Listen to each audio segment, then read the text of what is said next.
નમસ્કાર ખેડૂત મિત્રો, કૃષિ માહિતી ભંડોળમાં આપ સૌ ખેડૂત મિત્રોનું હાર્દિક સ્વાગત કરું છું.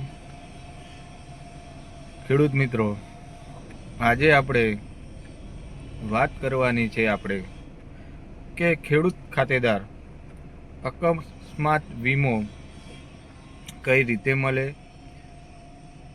કેટલા રૂપિયા મળે અને કઈ રીતે એની અરજી કરવી, આ બધી વિગતો આપણા આ વિડીયોના માધ્યમથી જાણવાનું છે. તો ખેડૂત મિત્રો, આપણી યુટ્યુબ ચેનલ કૃષિ માહિતી ભંડોળમાં તમે નવા હોય તો આ ચેનલ સબસ્ક્રાઈબ કરી લેવી, ફોલો કરી લેવી, લાઈક કરવી, જેથી કરીને ખેડૂત મિત્રોને અવનવી માહિતી ખેડૂતલક્ષી અમે તમને આપી શકીએ.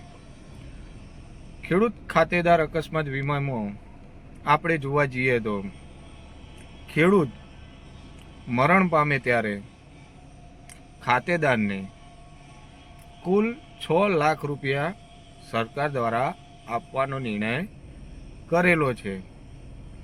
તો રાજ્ય સરકાર દ્વારા શ્રી ખેડૂત ખાતેદાર અકસ્માત વીમા યોજના અંતર્ગત તારીખ 1/4/25 ત્યારબાદ અકસ્માત એટલે કે મરણ પામનાર ખેડૂત ખાતેદાર શ્રીને 4 લાખ સહાય આપવાનું સરકારશ્રીએ નક્કી કરેલું.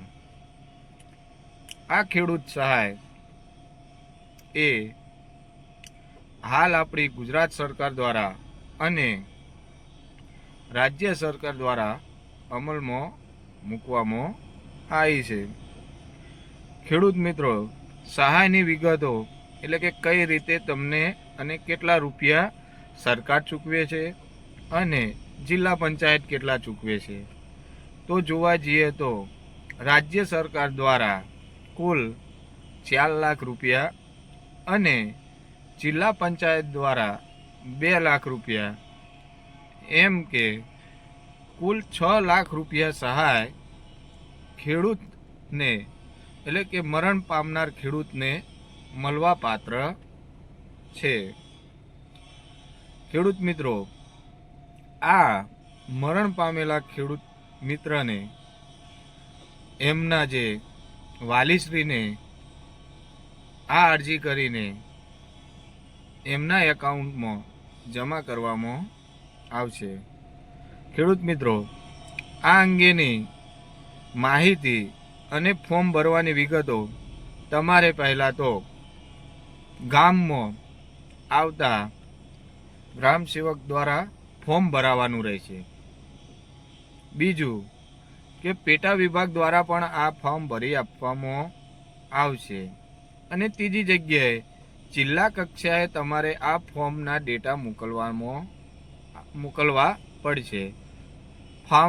ફોર્મની કુલ વિગતો, ખેડૂતનું Aadhaar card, PAN card, ration card, મરણ પામેલો દાખલો, પીએમનો દાખલો, આ બધા ડોક્યુમેન્ટ તમારે જોડે રાખવાના રહેશે.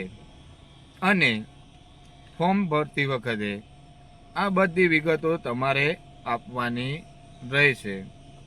બીજું કે ગ્રામ સેવકો માટે તમારા ફોર્મ ભરેલી જે પણ અરજીઓ જે પણ વિગતો એમાં ગ્રામ સેવક માટે મહત્વની જવાબદારી એ કે દરેક ગામના ગ્રુપમાં આ ખેડૂતલક્ષી જે પણ માહિતી એ મોકલવાની રહેશે. એટલે કે દરેક ગામના વોટ્સઅપ ગ્રુપમાં આ માહિતીનો પ્રચાર આપવાનો રહેશે. બીજું, અકસ્માતની ઘટના અંગત ખેડૂત મિત્રનું જે પણ જગ્યાએ અકસ્માત થયું હોય અને એ ઘટનામાં ગ્રામ સેવકને પૂરો રસ લઈ અને કાર્યવાહી કરવાની રહેશે. કોઈ પણ ખેડૂત સહાયથી વંચિત ના રહી જાય એના માટે ગ્રામ સેવકને આની જવાબદારી ઉપાડવાની રહેશે. તો ખેડૂત મિત્રો, આપણે જે યોજના કીધી કે ખેડૂત ખાતેદાર અકસ્માત યોજના, વીમા યોજના, આ યોજનામાં જે ખેડૂતને 1/4/2000 પછી મૃત્યુ પામેલ હોય એવા ખેડૂતોને અરજી કરવી અને એને સહાય મળે એવી અપેક્ષાએથી આ વિડીયોના માધ્યમથી તમને જણાવું છું. આ એક સેવાકીય કાર્ય છે, તો વધુ અમારો વિડીયો શેર કરવો, જેથી કરીને કોઈ ખેડૂત અને કોઈ પરિવાર આમાં વંચિત ના રહી જાય. એ જ આપણી મોટી સેવા છે. એક પણ ખેડૂત સહાયથી વંચિત ના રહી જાય. તો ખેડૂત મિત્રો, આ ખેડૂત કૃષિ માહિતી ભંડોળમાં અમે જે વિડીયો હાલ સેવાકીય બનાવ્યો છે એને શેર કરો, ફોલો કરો, જેથી કરીને ખેડૂતને આ સહાય મળી રહે. ખૂબ ખૂબ આભાર. આવા જ વિડીયો અમારા જોવા માટે અમારી ચેનલ સાથે જોડાયેલો અને કૃષિ માહિતી ભંડોળને ફોલો કરતા રહો, શેર કરતા રહો. ખૂબ ખૂબ આભાર.